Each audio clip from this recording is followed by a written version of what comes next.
화제의 드라마 원경이 대란원에 막을 내렸습니다. 세종이 죽어가는 원경 앞에서 춤사위를 펼치던 모습은 마치 초반에 태종과 원경이 춤을 추던 모습이 생각나기도 했는데요. 결국 세종의 어머니인 원경은 세종이 왕이 되는 모습을 보고 세상을 떠나게 되었습니다. 드라마에선 양녕대군은 세종이 왕이 되더라도 권력에 욕심부리지 않겠다고 이방원에게 맹세를 하는 모습이 나왔습니다. 과연 양녕대군은 정말 권력 욕심이 없었을까요? 실제 역사에서 양녕대군과 세종의 이야기 궁금하지 않으신가요? 그래서 한번 알아봤습니다. 좋아요 한번 눌러주시고 바로 시작하겠습니다. 양녕대군은 친동생 세종이 인내심 많고 성정이 어진 인물이라 예외로 천수를 누릴 수 있었던 경우라고 하는데요. 왕정국가의 후계자가 낙마하면 운 좋게 목숨을 부지하더라도 숨죽여 살면서 권력에 욕심이 없다는 것을 증명해야 하고, 그렇지 않다면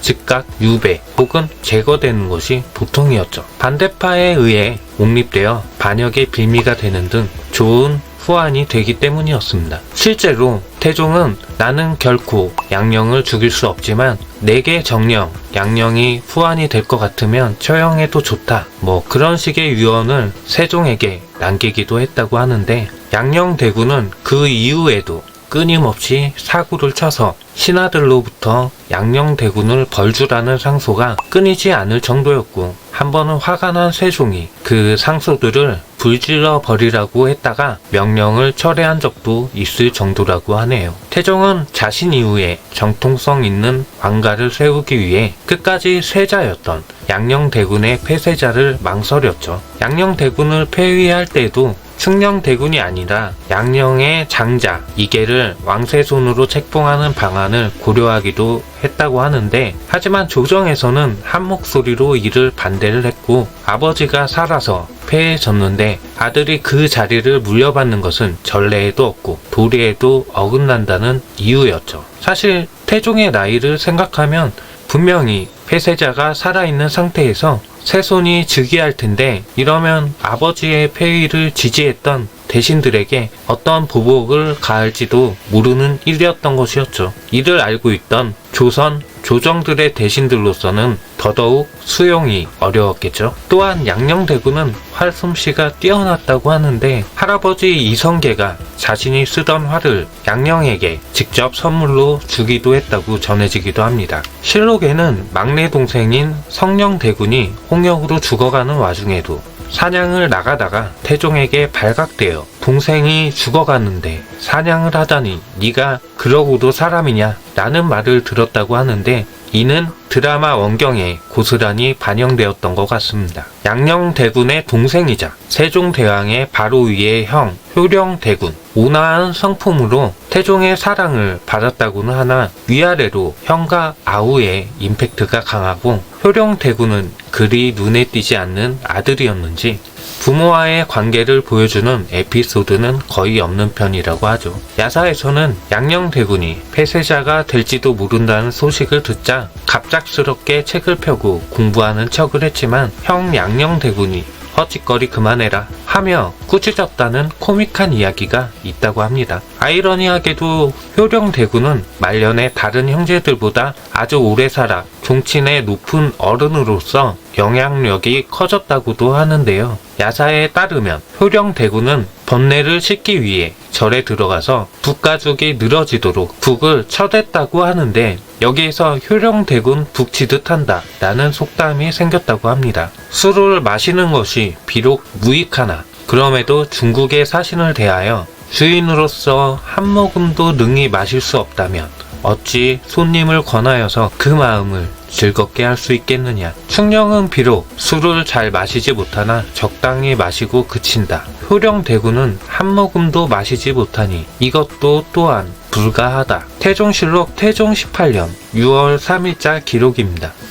양녕대군이 폐세자가 될 때 세자 후보로 거론되기도 했지만, 태종은 효령대군이 지나치게 점잖은 성격이었고 술을 일절 못 마시기 때문에 술을 마실 일이 많은 왕으로서는 적합하지 않다고 판단하여 셋째인 충녕대군을 세자로 책봉했다는 설이 유력하다고 하는데요. 당시 왕은 결국 정치인으로서 술이라는 것을 자주 마시는 자리였기에 특히 술을 못 마신다는 건 그야말로 약골 중에 약골로 취급당했고, 한마디로 충녕대군보다 형이었던 효령대군이 체력이 한참 더 딸려서 걱정했다는 해석이 가능하다고 하네요. 이미 처가를 풍지박살내고 형제들까지 사륙을 하면서 강한 왕권을 물려주려 했던 태종의 입장에서는 상당히 중요한 문제였다고 하는데, 관료와 종친 생활을 경험한 태종의 입장에서는 연애 자리에서 입에 잔도 안 될 정도로 융통성이나 임기응변이 없는 효령대군이 과연 살벌한 정치판에서 제대로 왕 노릇이나 할 수 있을지 걱정이 되는 게 당연한 일이었겠죠. 효령대군이 불도에 그렇게 심취했던 점을 생각하면 술 문제는 효령대군의 사상적 부적격성을 드러낸 것이라고 평가를 하기도 합니다. 여러분의 생각은 어떠실까요? 어쨌든 세종대왕에게 왕의 자리를 물려준 고마운 형들인 건 분명한 사실이죠. 또한 술 문제는 영특했던 충녕대군에게 왕위를 물려주기 위한 핑계에 불과하다는 주장도 있는 것이 사실입니다. 하지만 태종이 고작 술 못 마신다는 이유 하나만 가지고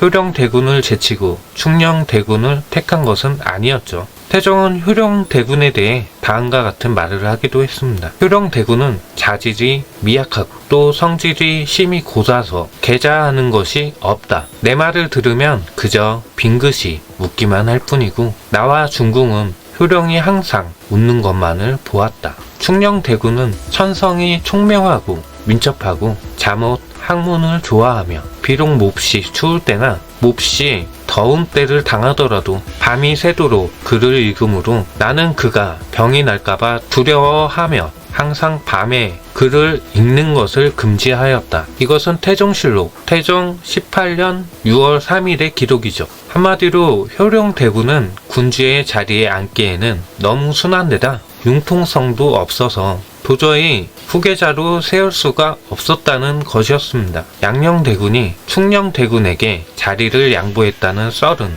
실제 역사와 반대인 전혀 근거 없는 이야기라고 전해지는데, 또한 효령대군과 동생 세종과의 관계에 대해서는 일화가 거의 없기에 자세히 알 수 없지만 특별하게 우애가 틀어질 만한 사건도 없는 것으로 알려져 있습니다. 사실상 세종이 즉위한 뒤 태평성대를 누렸던 것을 보면 형제간에 어쨌든 우애는 있던 것으로 추정을 하는 것이겠죠. 살아있을 때 세종의 아들 문종이 사망을 하자 그의 아들 단종의 삼촌인 세조가 조카를 귀양 보내고 왕권을 빼앗은 개유정난이 벌어졌으나 개유정난을 지지했었던 양녕대군과는 달리 효령대군 본인은 정치에 일절 관여하지 않아서 그냥저냥 넘어갔다고 하는 것을 보면 정말 정치에는 뜻이 하나도 없던 것으로 보여지기도 합니다. 일부에서는 효령대군이 불가의 귀의에서 승려가 되었다고 알려져 있지만 실제로는 승려가 되지는 않았다고 하네요. 안 그래도 불교에 심취해서 신하들에게 비판을 많이 받았는데 머리까지 깎았다간 정말 큰일이 났겠죠. 세종대왕,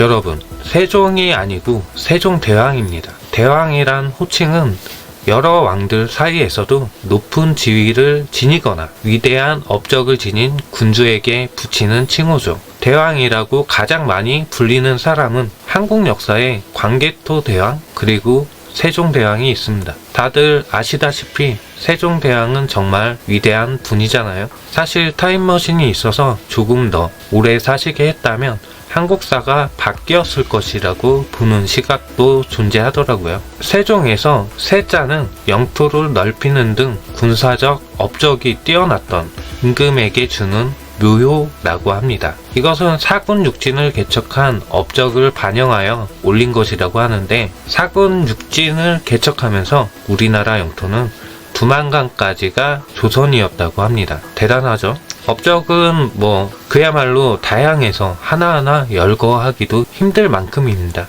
그 중에 으뜸은 아무래도 한글 창제겠죠. 흔히 세종이 집현전에게 너희들 새로운 문자 좀 만들어봐 이렇게 명해서 집현전에서 뚝딱뚝딱 훈민정음 만들어졌다고 알려져 있지만 사실은 아니라고 하더라고요.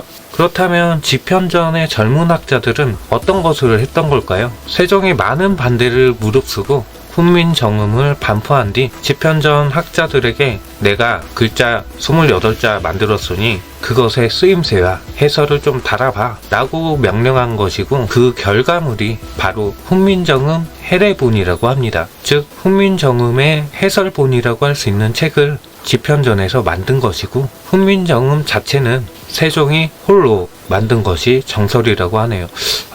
정말 대단하죠. 세종대왕이 언제부터 훈민정음을 만들겠다 마음 먹었는지 정확히 알 수 없지만 그의 문자 창제는 한민족의 역사에서 가장 찬란하게 빛나고 위대한 결단이자 업적 중 하나로 남아 있습니다. 세종대왕이 이렇게 왕이 될 수 있게 도와준 양녕대군, 효령대군에게 고마워해야 할지도 모르는 일이겠죠. 특히 세종을 낳아준 원경왕후 역시 말이죠. 세종은 편식, 운동 부족, 과로, 스트레스, 고된 정사와 같은 건강을 해치는 생활 습관으로 각종 질병을 앓았다는 기록이 많다고 하는데요. 현재 남아있는 세종의 어진은 상상화라고 전해지는데요. 아마도 실제로는 비만이었을 거라고 추정하고 있다고 합니다. 아니, 세종대왕님 어진이 상상화였다니, 여러분 알고 계셨나요? 물론 세종이 정말로 비만이었는지에 대해서는 구체적인 기록도 없고